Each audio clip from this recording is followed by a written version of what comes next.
You might consider that Ahmed was lucky. He was loved. He was deeply loved. Even as a baby, his mother gazed into his almond eyes and marveled at his beauty, and she dreamed of the life he would have. Even in his first few months, the dreaminess in Ahmed's almond eyes set him apart from other babies. They had an otherworldliness, and they drew compliments to no end. But when the dreaminess of the eyes revealed in the following months a lack of responsiveness to his name, his mother's instincts took her to the GP. His hearing was normal, she was told, and she was grateful. Soon she noticed that when anyone went in for a cuddle, Ahmed would often scream. Although often sat on the sofa, he would curl into his mother's body, distracted by images on the television, or lay into one of his siblings and fall asleep. It was clear he wanted things on his own terms. Even at play, while his older siblings filled the house with squeals of joy or screams of quarrels, he preferred to play on his own and was quick to distress if any of the others tried to join him. There were tests, and ferrying from one hospital to another, then to the clinic and back again. The white walls, the blue bed, the wires, the smell of disinfectant, and the ring of the word autism will never leave her. She wanted to ask questions, but she didn't know where to start. Her English did not help. She was an entirely different person when she spoke in her mother tongue, though she wondered whether that would have made a difference anyway. The doctors hardly told them anything, and she increasingly felt isolated. The future would never be certain. The comfort of the familiar was a distant dream. From that point, there was a persistent question whirring in her mind. Who would love him when she was gone? Her grief was so deep. For months, she mourned the life she thought her son would have. Her husband distanced himself from the problem. Anyway, it was not his role. It was her responsibility to look after the family. He was the breadwinner, and times were tough. He could only do so much. Normal life was still whizzing around her, and she had to try to keep up. The world does not stop when life deals you a blow. One must marvel at the tenacity of the human spirit. Ahmed's mother soon gathered her wits, and as he grew, she did everything for him, driven by an unreasonable guilt, as if she had brought this misfortune upon her child. She knew that he yearned for those close relationships his siblings had with their friends. He yearned to break away from that television screen, that one thing that brought him comfort, but that also brought him to tears. He wanted to be out, but he was terrified of doing or saying the wrong thing and bringing on the muffled laughter he usually encountered in class and in public.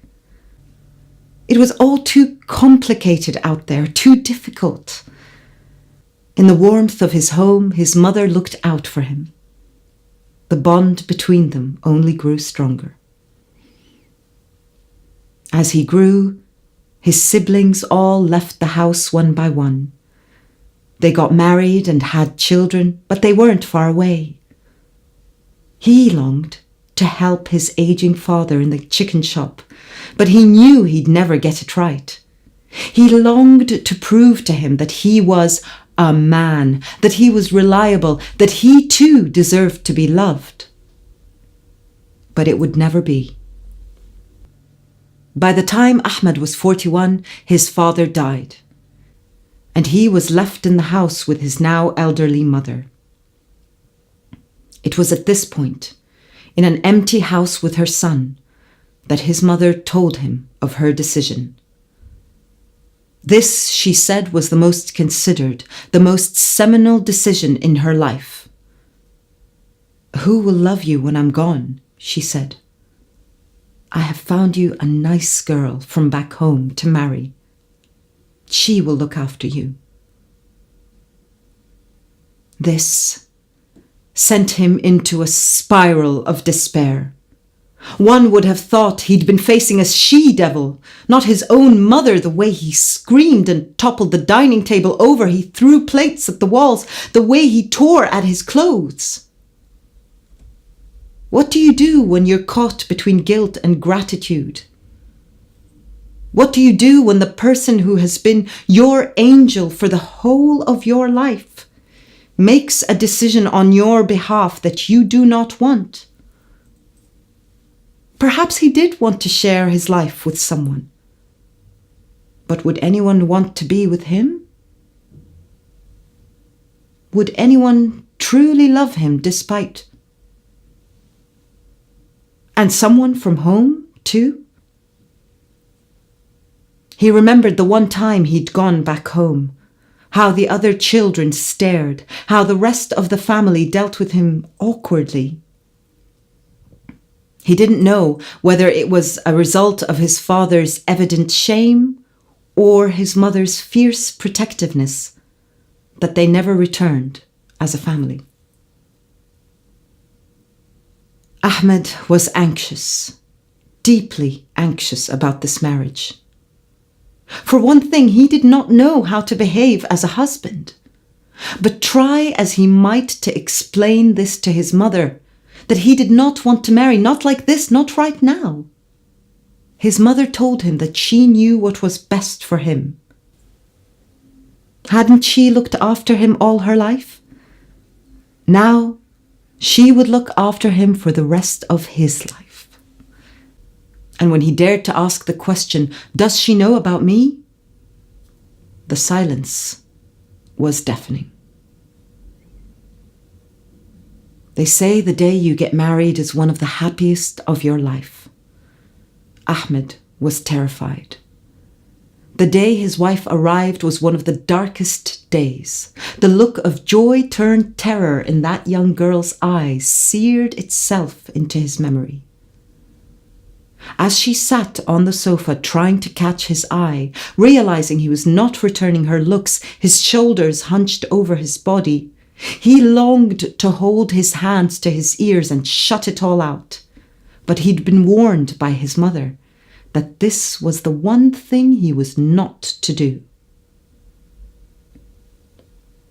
That night, he didn't know how to behave. He didn't want to be near her. He didn't want to share his bed. So he slinked down to the sofa and she soaked her pillow with tears. Within 2 weeks, she was gone. Back home. As if the marriage had never taken place. But to Ahmed, the result was devastating. An irreversible blow to his self-esteem. Will he ever be loved? He's even more attached to his mother as he grows, ever certain that no one will love him as she loves him. His fear of the future is greater than ever before. His mother, now guilt-ridden herself as she sees her Ahmed with the dreamy almond eyes shrink even further into himself, blames herself for his hardship. They say the road to hell is full of good intentions. Who will love him when she's gone?